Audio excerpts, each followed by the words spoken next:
ஆனா இவர் விஜய் வந்ததுனால பெரிய பாதிப்பு சீமானுக்கு இருக்கும்னு நினைக்கிறேன். விஜய் வந்து ஒன்றும் பெருசா செய்ய போறது கிடையாது. கண்டிப்பா சீமானோட ஓட்டுல வந்து விஜய் வந்து கை வைக்கவே முடியாது. ஆளுங்கட்சியை வந்து சீமான்லாம் வந்து சம்டைம் வேலையில் எலெக்ஷனுக்காக மட்டும் தான் பேசுறாரே தவிர விஜய் மாதிரி வந்து கரெக்டாக ஆளுங்கட்சியோட தப்பை வந்து சுட்டி காட்ட மாட்டேங்கிறாரு. டிஎம்கே மட்டும் எதிர்த்து பேசிட்டு இருந்தாரு, மற்றது எதிர்த்து பேசினாரு. விஜய் வந்த பிறக்கும் அப்படி டிஎம்கே வந்து உரம் தள்ளிட்டு விஜயவே டார்கெட் பண்ணிருக்கிறாரு. அவர் பாலிடிக்ஸ்க்கு இப்பதான் வந்திருக்கிறாரு. அவர் எந்த பதிவிலும் இல்லை. ஒரு பதிவுல இல்லாதவங்க போயிட்டு நீ இது பண்ணலன்னா அவரால் எப்படி பண்ண முடியும்? இல்லை, சீமானுக்கு வந்து குறைமான்னு எனக்கு தெரியல. பட் விஜய் கொஞ்சம் சீமான் கிட்ட விஜய்க்கும் சீமானுக்கும் தான் போட்டி. நம்ம கையை விட்டு போயிடக்கூடாது, வேற அந்நிய சக்தி கிட்ட போயிடக்கூடாது அப்படின்ற முழு மூச்சா பாடுபடுறது வந்து எனக்கு என் புத்திக்கு எட்டினது வரைக்கும் சீமான் தான். இப்போ ஒருத்தங்க சீமானை ரொம்ப பிடிச்சவங்க இருக்காங்கன்னா அவங்க கண்டிப்பா வந்து விஜய் போட மாட்டாங்க. ஈவன் இவங்களுக்கு ஆளுங்கட்சிக்கே போட மாட்டாங்க. ரெண்டு பேரும் சினி ஃபீல்ட்ல இருந்து வந்திருக்கிறோம், சப்போர்ட் பண்ணுவாங்கன்ட்டு மோஸ்டா நம்ம நினைப்போம். நம்ம ஃபீல்ட்ல இருந்து ஒருத்தவங்க நமக்கு சப்போர்ட் பண்ணுவாங்கன்ட்டு. அவர் வந்து யாரு கூட மிங்கிள் ஆகாம அலையன்ஸ் வச்சுக்காம தனியா இருக்கும் போதும் ஒரு ஏமாற்றம் இருக்கலாம் அவருக்கு. ரீசெண்ட் டைம்ஸ்ல வந்து அவங்க டிஎம்கே அட்டாக் பண்றதை விட டிவிகேவை அட்டாக் பண்ற மாதிரி தான் இருக்கு. முக்கியமா அந்த முருகன், சாட்டை முருகன், அவரு டிவிகே மேலதான் வன்மத்தை இருக்கு. பட் தமிழ்நாடு ஜனங்க, அதுவும் இந்த கிராமத்து ஜனங்கள்லாம் ரொம்ப தெளிவாக ஓட்டு போடுறாங்க. நான் ஒவ்வொரு எலெக்ஷனையும் வாட்ச் பண்ணுறேன். இப்போ சிட்டியில் இருக்கிறவங்க நல்லா தப்பாக ஓட்டு போடுறான். இல்லை, ஏதாவது காசு வாங்கியிருக்கலாம், நமக்கு என்ன தெரியும்? என்ன உள்ள என்ன நடக்குதுன்னு நமக்கு தெரியாது. எதிர்த்தா எல்லாமே அப்போ நல்லாட்சி தானே நடக்குது, கட்சி கழிச்சிடலாம்ல. இப்போ அரசியல் கட்சிகள் நிறைய இருக்கு. நான் உங்களுக்கு ஒரு 2 ஆப்ஷன் கொடுத்தா அதுல இருந்து ஒன்னு சூஸ் பண்ணணும்னா எதை சூஸ் பண்ணுவீங்க? விஜய் கட்சியாரு சீமான் கட்சி? சீமானோட கட்சி தான். சீமானோட கட்சி. விஜய் கட்சி தாங்க. விஜய் கட்சி. சீமான். விஜய் தான். ஆப்வியஸா டிவிகே தான். நான் விஜய் ஃபேன் தான், ஆனா சீமானுக்கு ஓட்டு போடுவோம். நிச்சயமா சீமான் தான். சார், இப்போ சீமானோட தலைமை பண்பு சரியில்லையா, விஜயோட தலைமை பண்பு சரியில்லையா? யாரோட தலைமை பண்பு சிறப்பா இருக்கு? அப்படி பார்த்தா சீமான் நல்லா பண்றாரு. சீமானோட தலைமை பண்புன்னு பார்க்கும்பொழுது பாத்தீங்க அப்படின்னா விஜயோட இது ஓகேவா இருக்குது. இளைஞர்களை வந்து கவர்ற மாதிரி பண்றாரு, ஓப்பனா பேசுறாரு. அதாவது ஆளுங்கட்சியை வந்து சீமான்லாம் வந்து சம்டைம் வேலையில எலெக்ஷனுக்காக மட்டும் தான் பேசுறாரே தவிர விஜய் மாதிரி வந்து கரெக்டா ஆளுங்கட்சியோட தப்பை வந்து சுட்டி காட்ட மாட்டேங்கிறாரு. அதே மாதிரி விஜய் வந்ததுக்கு அப்புறம் இவங்களோட இதுவே வந்து விஜயை சுற்றி தான் இருக்கே தவிர மக்களை பத்தியான எதுவுமே கிடையாது. ஸோ விஜய் வந்து அதை வந்து கரெக்டா பண்றாரு. ஒரு எதிர்கட்சியோ இல்லை வந்து எந்த கட்சியா இருந்தாலும் ஆளுங்கட்சியோட குறைகளையும் சொல்லணும், நிறைகளை மட்டுமே சொல்லக்கூடாது. ஸோ குறைகளையும் சொல்லணும். குறைகளை சொன்னா தான் நாட்டில் வந்து ஆளுங்கட்சி வந்து கரெக்டா வந்து அரசியல் பண்ணுவாங்க. அதை வந்து விஜய் வந்து கரெக்டா பண்ற மாதிரி நான் ஃபீல் பண்றேன். சீமானோட கம்பேர் பண்ணும்போது விஜய் வந்து அதை கரெக்டா பண்றாரு. கண்டிப்பா 100க்கு 100 வந்து சீமானோட தலைமை பண்பு தான் சிறப்பா இருக்கு. தமிழ்நாடு, தமிழ் மக்களோட அக்கறை அது எப்படின்னா இப்படிதான் இருக்கணும். தமிழ்நாடு நம்ம கையை விட்டு போயிடக்கூடாது, வேற அந்நிய சக்தி கிட்ட போயிடக்கூடாது அப்படின்ற முழு மூச்சா பாடுபடுறது வந்து எனக்கு என் புத்திக்கு எட்டினது வரைக்கும் சீமான் தான். விஜயோட தலைமை பண்பு சிறப்பாக இருக்குங்க. ஏன்னா அவருக்கு ஸ்டார் வேல்யூ அதிகம். ஸோ அவர் அப்பப்போ வெளியே வந்தால் ஆல்ரெடி 41 மெம்பர்ஸ் டெத் ஆயிருக்காங்க. ஸோ அவர் கரெக்டாக தான் போயிட்டுருக்காருன்னு நினைக்கிறேன். ஏன்னா இளைஞர்கள் அவரை ரொம்ப ஃபாலோ பண்ணுறாங்க. பட் சினிமா துறையில் சாதிச்சிட்டாரு. இங்கே என்ன பண்ணுவார் தெரியல. இப்போது யாரெல்லாம் புதுசாக தமிழ்நாட்டு ஆளணும்னு நினைக்கிறாங்களோ அந்த மாதிரி வாய்ப்பு கொடுக்குறவங்க நிறைய பேர் இருக்காங்க. இளைஞர்கள் அவர் பின்னாடி நிறைய பேர் இருக்காங்க. சீமான அவரை பொறுத்த வரைக்கும் அவர் தமிழ் தேசியம்னு பேசுகிறாரு. அதெல்லாம் வந்து இந்த காலகட்டத்துக்கு ஒத்து வருமா தெரில.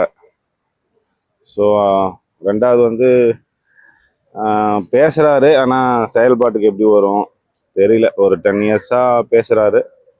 பட் ஒன்றும் ஆனால் இவர் விஜய் வந்ததுனால பெரிய பாதிப்பு சீமானுக்கு இருக்கும்னு நினைக்கிறேன். வேலூர்ல வந்து மீட்டிங் நடந்தது.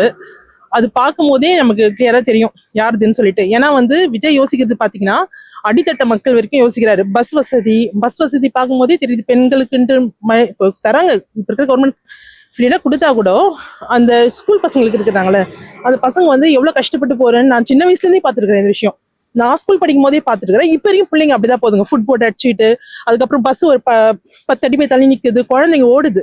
விஜய் பேசி மெயினான பாயிண்ட்ஸ் பார்த்தீங்கன்னா அந்த கழிப்பறை பத்தி பேசினாரு, அதுக்கப்புறம் பஸ் வசதி பத்தி பேசினாரு, அதுக்கப்புறம் மருத்துவம். எனக்கு தெரிஞ்சு வந்து மெடிக்கலாவே வந்து நம்ம ஸ்டேபிள் ஆயிட்டாலே ஒரு ஹவுஸ் சேஃபா சொல்றேன், நம்மளுக்கு வந்து பொருளாதாரம் வந்து அவ்வளோ நம்ம கைக்குள்ள வரும்.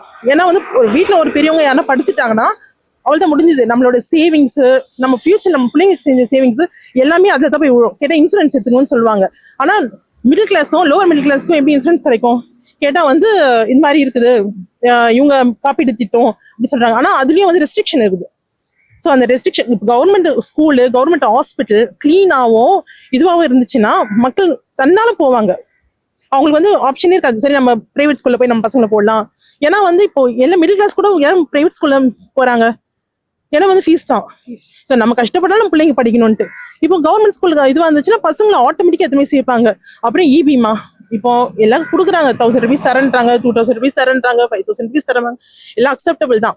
இங்க பெட்ரோலு, இபி, கேஸ்ல கம்மி பண்ணாலே எங்க வீட்டுல இருக்கிற பொண்ணுங்களுக்கு நாங்களே அந்த 1000 rupees கொடுக்குறோம். எங்க அம்மா கேட்டாங்க என்கிட்ட, இப்போ வந்து சரி நான் விஜய்க்கு ஓட்டு போறேன் நீ சொல்ற, சரி கலைஞருக்கு நான் கட்சி ஓட்டு போட்டா எனக்கு அந்த 1000 ரூபாய் தருவாங்க. நான் தான் சொன்னேன், எனக்கு இவி பில் கம்மி பண்ணட்டும், கேஸ் பில் கம்மி பண்ணட்டும், பெட்ரோல் பில் கம்மி பண்ணட்டும், ஃபீஸ் மெடிக்கல் பில் கம்மி பண்ணா நான் மாசம் 5000 rupees நான் உங்க பேங்க்ல அக்கௌண்ட்ல போறேன்ட்டு எங்க அம்மா கிட்ட நான் சொல்றேன். புரியுதா? அவங்க ஃபீல் பண்ண வேணால 1000 rupees வரலன்ட்டு. நான் 5000 ரூபாய் போட்டு போறேன் எங்க வீட்டுல, எவ்வளவு மிச்சமாகும். ஆனா நான் இப்ப வாங்கல, ஆனா நான் அப்ளையும் பண்ணல. ஏன்னா வந்து என் ஹஸ்பண்ட் பிரைவேட்ல இருக்கிறாரு. ஓகே, மிடில் கிளாஸ் பசங்க லோவர்ல இருக்கிறவங்க என்ன பண்ணுவாங்க? அதனால வந்து தலைமை பண்புனா ஒருத்தவங்க வந்து இப்படி இருக்கிறத யோசிக்கிறதோட அடித்தட்டத்தை யோசிக்கணும். அது அவங்க நல்லா இருந்தாலே மற்றவங்களும் அவங்க வேலையை பார்த்துப்பாங்க. அந்த எஜுகேஷன் வந்து ரொம்ப ரொம்ப முக்கியம். அவர் சொன்னது வீட்டுக்கு ஒரு கண்டிப்பா ஒரு எஜுகேட்டட் பர்சன் இருக்குன்னு சொல்லிட்டு, எஜுகேஷன் வந்தாலே ஒழுக்கம் வந்துடும். அதுக்கப்புறம் வந்து நம்ம மற்றவங்க டிபெண்ட் பண்ண வேணாம், யாரும் நம்மளை எக்ஸ்ப்ளாய்ட் பண்ண வேணாம். நம்மளோட உழைப்பை வந்து யாரும் திருட முடியாது. நீங்க வாங்க இங்க வாங்க இது பண்ணுங்க அப்படின்னு சொல்ல முடியாது. நம்ம வேலையை பார்த்துன்னு நம்ம சாப்பாடு சாப்பிட்டு நிம்மதியா இருக்கலாம். ஸோ எனக்கு தெரிஞ்சு தலைமை பண்புனா ஒரு மனுஷன் வந்து மேல இருக்கிறவங்களையும் சாதாரண இது யோசிக்கிறது ஃபர்ஸ்ட் அடித்தட்டு மக்களை யோசித்து மிடில் கிளாஸ் மக்களை யோசித்து உயர்த்தினாலே, ஏன்னா அப்பர் மிடில் கிளாஸ்ல இருக்கிறவங்கள கேட்டாலே வந்து அவங்களுக்கு அதை பத்தி ஃபர்ஸ்ட் அவங்க ஓட் போடுவாங்களா, அது ஃபர்ஸ்ட் கொஸ்டின். அப்படி ஒண்ணு அப்படி ஓட்டு போட்டா கூட அவங்களுக்கு பிடிச்சமான இது ஃபேவரட் தான் போடுவாங்க. இவங்க வந்து இப்ப எல்லாமே மாற்ற வேணும் சொல்றாங்க. ஸோ இப்போ ஒரு சான்ஸ் கிடைச்சிருக்குது. அது வந்து எனக்கு தெரிஞ்சு மக்கள் யூஸ் பண்ணிக்கிறது வந்து ரொம்ப பெட்டரான சாய்ஸா நான் ஃபீல் பண்றேன். ஆப்வியஸா விஜயோட தான் லீடர்ஷிப் குவாலிட்டின்னு பாத்தீங்கன்னா நீங்க சீமானோட தான். ஏன்னா ஈவன் இந்த திருச்சி ஈவெண்ட்ல கூட நீங்க எல்லாம் கரெக்டா இருந்தாங்க. பட் இப்பதான் விஜய் வந்திருக்காரு, மேபி இன்னும் கொஞ்சம் நல்லா நெக்ஸ்ட் எலெக்ஷன்லாம் அதுக்குள்ள அவர் டெவலப் பண்ணுவார்னு நம்ம எக்ஸ்பெக்ட் பண்ணலாம். இப்போ நான் விஜய் மீட்டிங்கையும் பார்க்குறேன், சீமான் மீட்டிங்கையும் பார்க்குறேன். 2 நாளைக்கு மேலே அவர் வந்து அறிமுகப்படுத்தினார் 234 வேட்பாளர்களை. சீமான் கிட்ட வந்து ஒரு தெளிவு இருக்கு, அதாவது என்ன பேசுகிறோம் அது தெளிவு இருக்கு. நிறைய படிக்கிறார். அவர் கோட் பண்ணுறது எல்லாமே வந்து தெளிவாகவும் இருக்கு. எங்கேருந்து எடுக்கிறேங்கிறதையும் சொல்கிறார். நான் 0லேருந்து 8% வந்தேங்கிறத வந்து அழகாக அன்னைக்கு போன வாரம் டிவியில் பேசுகிறப்ப பார்த்தேன். ஃபுல் மீட்டிங் பார்த்தேன். விஜய் இதுவும் பார்க்குறேன் நான். ஸோ இப்போ நடுநிலையாக பார்க்குறவங்களுக்கு சீமானும் விஜயும் கூட்டணி வச்சாங்கன்னா அந்த கூட்டணி ரொம்ப நல்லா இருக்குங்கிறது என்னுடைய தனிப்பட்ட கருத்து. அது ஆனால் அவங்க என்ன பண்ணுவாங்கன்னு தெரியாது. ஏன்னா ஒருத்தர் தெளிவு இருக்கு, இன்னொருத்தர் மாசு இருக்கு. இந்த 2 பேரும் சேர்ந்து அசைக்க முடியாத சக்தியா வருவாங்க. இப்ப வந்து சீமானுக்கு வந்து 8% ஓட்டு இருந்துச்சுன்னு சொல்றாங்க. விஜய் உள்ள வந்ததுனால அந்த 8% ஓட்டு குறையுமா? இல்ல அப்படியெல்லாம் சொல்ல முடியாது. யாரோட ஓட்டையும் வந்து யாரையும் வந்து இது பண்ண முடியாது. இப்போ ஒருத்தவங்க சீமான ரொம்ப பிடிச்சவங்க இருக்காங்கன்னா அவங்க கண்டிப்பா வந்து விஜய் போட மாட்டாங்க. ஈவன் இவங்களுக்கு ஆளுங்கட்சிக்கே போட மாட்டாங்க. ஓகேங்க, இப்போ எனக்கு விஜயை பிடிக்கும் அப்படின்னா வந்து இப்போ புதுசா ஒரு ஆக்டர் வர்றாரு இல்லை புதுசா ஒரு கட்சி ஆரம்பிக்கிறாருன்னா நான் அவ்வளவு சீக்கிரத்துல வந்து போக மாட்டேன். இது வந்து ஒரு இது சார்ந்தது. ஓகேவா? ஒருத்தவங்களை பிடிச்சிட்டு அப்படின்னா அவ்வளவு சீக்கிரத்துல நம்ம மக்கள் வந்து விட்டுட்டு போக மாட்டாங்க. அது வந்து இப்ப நடுநிலையா இருக்காங்க பாருங்க. இப்ப மாற்றம் தேவை அப்படின்னு சீமான் கட்சியில இருந்திருப்பாங்கல்ல, அவங்க வந்து சீமானோட இது இல்லை புதுசா ஒருத்தர் வர்றாரு நமக்கு மாற்றத்தை தருவாரு அப்படின்னா அந்த ஓட்டு போறதுக்கு சான்சஸ் இருக்கு. அது பெரிய இம்பாக்டா இருக்காது. எனக்கு தெரிஞ்சு ஒரு 2% ஒரு அந்த மாதிரி தான் போகுமே தவிர பெருசா இம்பாக்ட் குறையறதுக்கு சான்ஸ் இல்லைம்மா. ஏன்னு கேட்டா சீமான் வந்து தனியாரே நிக்கிறேன் அப்படின்னு சொல்லியே அவர் வந்து 8% வாங்குறாருன்னா அவர் மேல் நம்பிக்கை இருக்கவங்க தான் அங்கே போறாங்க. ஸோ அவங்க வந்து திரும்ப இவர்கிட்ட வர்றதுக்கு வாய்ப்பு கிடையாது. சரி, இவர் புது வாய்ப்பு கொடுக்குறேன்னு சொல்றதுனால இவங்க புது ஜனங்க போறாங்க. நம்ம ஜனத்தை இப்போ கிட்டத்தட்ட 5.6 கோடி வாக்காளர்கள் இருக்காங்க. அதில் பாதி வந்து உங்கள் வயசு தான் இருப்பாங்க. ஸோ அதனால வந்து விஜய்க்கு சான்ஸ் நிறையா இருக்குது, எழுந்தது. அதே மாதிரி சீமானுக்கும் இருக்குது. இதை சீமான் பேசுறது வந்து அப்பீலிங்காக இருக்குது. அது வெறும் உணர்ச்சிக்கு மட்டுமே ஒரு இடம் கொடுக்காம தெளிவாக ஏன் இந்த 2 கழகங்களையும் மக்கள் பிறந்தாயிடணும். அப்புறம் இத்தனை நாள் மத்தியில் காங்கிரஸும் பிஜேபியும் என்ன பண்ணாங்க, 2 பேருமே ஒன்று, பேய்க்கும் பிசாசுக்கும் வித்தியாசம் கிடையாது. இப்படியெல்லாம் ஒரு அழகாக வந்து உதாரணத்தோட ஜனங்களுக்கு மனசில் பதியிற மாதிரி, ஜனங்களுக்கு புரியிற மாதிரி பேசுகிறார். ஸோ இந்த மாதிரி அவர் பேச்சில் பார்த்தீங்கன்னா ஆங்கில கலப்புங்க ரொம்ப கம்மி. ஸோ நம்ம ஜனங்களுக்கு வந்து இது வந்து எடுபடுங்கிறது என்னுடைய கருத்து. அதுக்கு மேல் ஜனங்க வந்து நிறைய கணக்கு வச்சுருக்கோம். நம்ம ஜனங்க கணக்கு வந்து தமிழ்நாடு ஜனங்க, அதுவும் வந்து கிராமத்து ஜனங்கள்லாம் ரொம்ப தெளிவாக ஓட்டு போடுறாங்க. நான் ஒவ்வொரு எலெக்ஷனையும் வாட்ச் பண்ணுறேன். இப்போ சிட்டியில் இருக்கிறவங்க நல்லா தப்பாக ஓட்டு போடுறான். எமர்ஜென்சி டயத்துக்கு அப்புறமும் காங்கிரஸை தோக்கடிச்சது கிராமத்து ஜனங்க தான். அதே மாதிரி இங்கேயும் 5 வருஷத்துக்கு ஒரு வாட்டி ஆட்சியை மாற்றினதும் கிராமத்து ஜனங்க தான். அதனால இந்த சிட்டியில் இந்த படித்தவங்க இவங்களால ஒரு பெரிய மாற்றமும் நடக்க போகிறது கிடையாது. சீமான் விஜய் வந்து ஒன்றும் பெருசா செய்ய போறது கிடையாது. கண்டிப்பா சீமானோட ஓட்டுல வந்து விஜய் வந்து கை வைக்கவே முடியாது. 100% கை வைக்க முடியாது. 100% சீமானோட அரசியல் வேற, வந்து விஜயோட அரசியல் வேற. இல்லைங்க, யூஸ்வலாக வந்து ஒரு ஏஜ் 40க்கு மேலே இருக்கிறவங்க ஒரு செட் ஆயிடுவாங்க. திமுக அதிமுக அந்த மாதிரி போடுவாங்க. லெஸ் தென் 40 இருக்கிறவங்க வந்து புதுசாக வரவங்க வந்து தான் ஓட்டு வந்து ஸ்ப்ளிட் ஆகும். ஸோ அப்படி பார்க்கும்போது நிறைய பேர் இப்போது விஜய்ன்னு சொல்கிறாங்க. 2வது எலெக்ஷன் கிட்ட மாறும், கண்டிப்பாக குறையும். பட் ஆனால் அது 8ங்கிறது 3, 4 அப்படி போகாது. மேபி அது 6.5, 6.5 or 7 அந்த ரேஞ்சுக்கு குறையறதுக்கு வாய்ப்பு இருக்குன்னு நான் எக்ஸ்பெக்ட் பண்ணுவேன். அவர் நம்புறவங்க கொஞ்சம் பேசிக்கா இருக்கதான் செய்யறாங்க.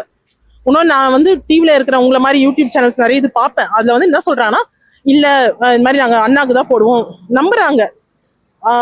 சப்போஸ் அவர் நம்புறதுக்கு வந்து கொஞ்சம் ஏதாவது நடுவில் பண்ணியிருக்கலாம். எப்படி சொல்றேன்னா,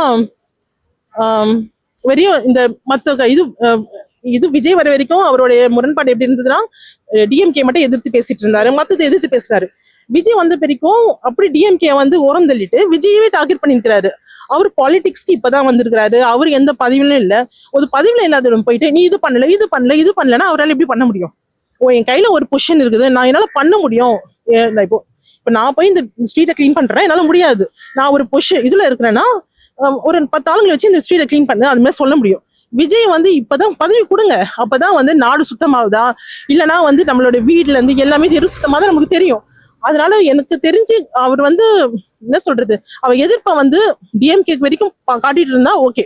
அப்ப நினைக்கலாம், சரி ஓகே இவ்வளோ கரப்டடா இருக்குது, பெண்களுக்கு பாதுகாப்பு கிடையாது, ஸோ அதை எதிர்த்துனே இருக்கிறாரு, அதனால அவர் பக்கம் நிக்கலாம், ஒரு 10 பேர் நிக்கலாம் வச்சுங்க. ஆனா அவர் டக்குன்னு டிவி கேட்க திரும்பும் போதும் எல்லாருமே அவர் மேல சந்தேகம் தான் வருது. இப்போ அவர் சொல்றாங்களா இவ்வளவு வாங்கிட்டாரு அவ்வளவு வாங்கிட்டாருன்னு சொல்லிட்டு, நமக்கு தெரியாது, பர்சனலா தெரியாது இவர் வாங்கிருப்பாரா இல்லையான்னு சொல்லிட்டு. ஆனா அவர் கண்ட்ரோல்டா வந்து இவங்க தான் நம்மளுக்கு ஆப்போசிட் சொல்லிட்டு டிஎம்கே ஆளுங்கட்சி அடிச்சாலே தெரிஞ்சிடும். இல்ல சீமானுக்கு வந்து குறைமான்னு எனக்கு தெரியல. பட் விஜய் கொஞ்சம் சீமான் கிட்ட, விஜய்க்கும் சீமானுக்கும் தான் போட்டி எனக்கு வந்து அப்படிதான் தோணுது. அது as usual DMK ADMK first second அவங்க 2 பேர்ல யாராவது வருவாங்க. இப்போ வந்து சீமான் வந்து மத்த கட்சிகளை விமர்சிக்கிறத விட திமுகவை விமர்சிக்கிறது கம்மியா தான் இருக்குன்னு பல பேரோட கருத்து இருக்கு. அதை பத்தி நீங்க என்ன நினைக்கிறீங்க? கண்டிப்பா கிடையாது. அதிகபட்சமா டிஎம்கேவை தான் அவரு வாங்குறாரு. ஏன்னா வந்து அவருக்கு ஆப்போசிட்டா இப்ப சீமான் பாக்குறது விஜயை தான் பாக்குறாருன்னு நினைக்கிறேன்.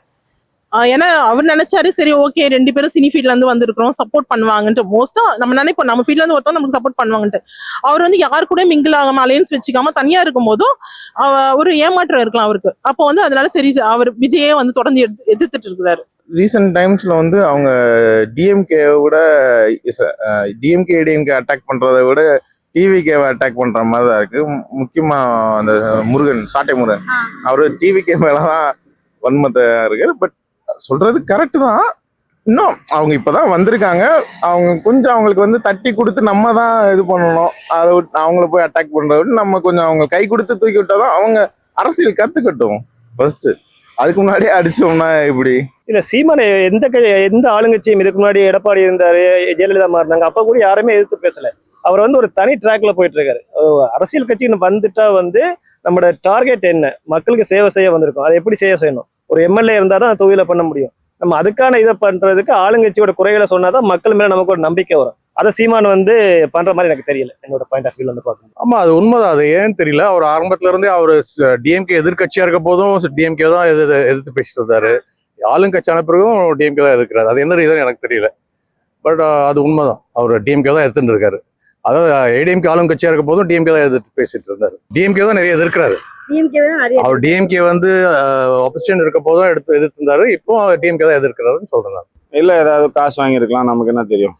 என்ன உள்ள என்ன நடக்குதுன்னு நமக்கு தெரியாது. எதிர்த்தா எல்லாமே அப்போ நல்ல ஆட்சி தானே நடக்குது. கட்சி கழிச்சிடலாம்ல. கரெக்ட் இல்லை. இப்போ ஆட்சி நல்லா நடக்குதுன்னா நம்ம எதிர்கட்சிக்கெல்லாம் வேலை கிடையாது இல்லை. திமுக எதிர்க்கல, பிஜேபி எதிர்க்கலன்னா இப்போ அப்படி பார்த்தா விஜய் பிஜேபியை எதிர்க்கிறாரு, திமுக பத்தி பெருசா பேச மாட்டாரு. அவங்களுக்கு என்ன அஜெண்டாவோ தெரியல. இப்போ இந்த 2 ரேஸ்ல பார்த்தா விஜய் வந்துருவாருன்னா எனக்கு தோணுது. அவருக்கு கூடுற கூட்டம் அது மாதிரிதான் 2004ல விஜயகாந்த் வந்தாரு. அது பெரிய கூட்டம் கூடிச்சு. இதோட பெரிய கூட்டம்லாம் கூடிச்சு. ஓட்டும் 10%, 8 to 10% வாங்கினாரு. அவர் இறந்துட்டாரு. இப்போ இறந்துட்ட பிறகு கேப்டன் வாழ்க, கேப்டன் நல்லவர், சோறு போட்டாருன்னு சொல்றாங்க. இருக்கும்போது யாரும் எல்லாம் பயந்துக்கிட்டு இவங்க மேடம்ன்றதுனால எவனும் வாய் தந்து கேப்டனை பத்தி பேசல. யூடியூப் இந்த மாதிரி மீம்ஸ் போட்டு தான் விஜயகாந்தை முடிச்சு விட்டாங்க. அந்த மாதிரி எதனா பண்ணுவாங்க. இது இப்போதைக்கு ரொம்ப இதுவாக பேசணும்னா விஜய் தான் ஃபோர்ரன்னராக இருக்கார். இல்லையா, அவர் தான் இப்போ அறிமுக கூட்டத்திலே எல்லா வேட்பு அறிமுக கூட்டத்தை திமுகவை நல்லா சொல்லி அது பேய், இது பிசாசு, இது தமிழ்நாடு, இது ஆல் இந்தியான்லாம் நல்லாவே கலாய்ச்சிருக்காரு அவர். ஏன்னா அது ஜனங்களுக்கு வந்து நிறைய பேர் கை தட்டினாங்க அந்த இது பார்க்குறப்போ. பேப்பர்லேயும் அதெல்லாம் போட்டுட்டு வராங்க. ஸோ அதனால அவர் வந்து 2 கட்சிகளையும் தான் எதுக்குறாரு அவர். ஏன்னா மேபி அவருக்கு வந்து இந்த மீட்டிங் போகிறதுக்கு இடம் வேணும், செய்யணும், இந்த லாஜிஸ்டிக்ஸுக்காக கொஞ்சம் அடக்கி வாசிக்கலாம். அது வந்து அவருடைய புட்சாலித்தன் தான் காமிக்குதுன்னு சொல்லுவேன் தவிர, இப்போ அவங்க சண்டை போட்டுட்டே இருந்தால் அவருக்கு இவ்வளோ கூட்டம் போகிறதுக்கு இடமே கொடுக்க மாட்டாங்க. சரி, அவர் கூட்டம் போடணும், அதே சமயத்தில் திட்டமும் திட்டம், அதாவது பேலன்ஸ் பண்ணி பண்ணுறது. அதுக்கு வந்து இந்த மெச்சூரிட்டி இருக்கு அவருக்கு. அதுதான் அவர்கிட்ட. ஏன்னா இவரால் இந்த 5000க்கு மேலே 4900க்கு மேலே ஒரு கூட்டவே விட மாட்டேங்கிறாங்க. ஒரு இன்சிடென்ட் காமிச்சு. ஸோ இப்போ அவங்களுக்கெல்லாம் ஒரு தடையும் இல்லை. அன்னைக்கு பார்த்தா நல்ல 5000க்கு மேலே நல்ல கூட்டமே இருந்தது அன்னைக்கு. அது எந்த வெள்ளூரோ திருச்சியா தெரியல, நல்ல கூட்டமே இருந்தது. ஸோ பழனிசாமிக்கு நிறையா கூட்டம் வருது, ஸ்டாலினுக்கும் வருது, உதயநிதிக்கும் எல்லாத்துக்கும் கூட்டம் வருதுமா. ஆனால் இந்த கூட்டங்கள் எல்லாம் ஓட்டா மாறுவாங்கிறது வந்து யாராலையும் சொல்ல முடியாது. ஏன்னா இப்போ கொஞ்சம் எக்ஸிட் போல் நல்லா இருக்கு. ஸோ இப்போ எக்ஸிட் போல பேஸ் பண்ணி வேணா சொல்ல முடியுமே தவிர, இப்போ யாருக்கு வாய்ப்புன்னு நிச்சயமா யாராலையும் கணிக்கவே முடியாதுமா. இப்போ ஜோசியர்களால் கூட முடியாது.